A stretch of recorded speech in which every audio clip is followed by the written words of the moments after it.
Okay, so last week the JTV team were invited along to the impressive facilities at Leeds United's Thorpe Arch training ground. Jockey George Chaloner sampled life as a footballer and also spoke to Hollie Watts about his burgeoning career. George, we're here today at Leeds United Football Club in an environment that's fair to say pretty foreign to you. Yeah, it's a bit different than what I'm used to. It's a bit bigger than what I thought. What or who prompted you to enter the tough and competitive world of horse racing?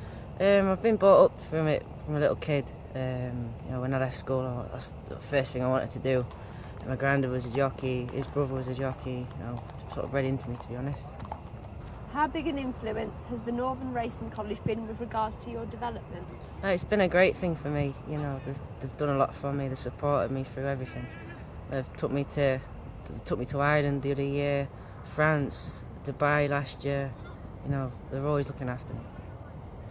I believe you're currently doing an advanced course. Could you explain a bit more about that, George? Yeah, once a month, twice a month, I go up to Kevin Darley up at Thirsk, do a simulated session with him.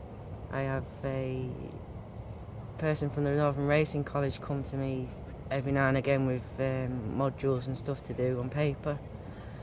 At the end of it, we get a qualification out of it. Do you feel jockeys are rewarded enough considering the dedication and risks involved?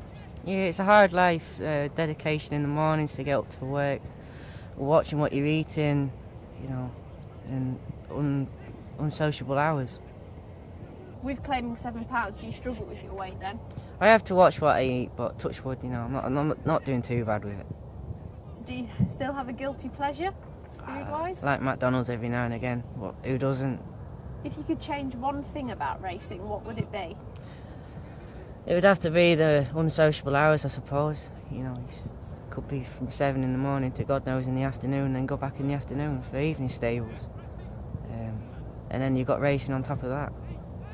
How exhilarating was it winning the Steward Sprint Stakes at Glorious Goodwood last August on a 21 to outsider? It's a great experience, We always knew he'd run well. I'd won on him 2 starts before at Doncaster, and then I rode him at Pontefract, finished 5th, he ran a blinder. So we always knew he'd run well. So George, you've already had a winner at Glorious Goodwood. Which other race would you like to win? The Derby, any of the Kitco British Champion Series? Everyone wants to win the biggest races there is, the Derby, all them sort of races. I've been lucky enough to have a ride in the Ergo Cup and the Lincoln Handicap. What are your racing objectives and ambitions? To get down to my £5 claim by this coming year, to make a good career out of it, good living, do my best. I believe you've a hidden talent in the musical department. Yeah, I play guitar every now and again. I don't play it as much as I used to. What style would you liken your talent to in terms of current musicians? Well, I used to play guitar a bit like Ed Sheeran, but I don't sing like him. Right, seeing as you're all in your kit, George, and ready to go, I guess it's time that you showed Leeds United team how football really should be played.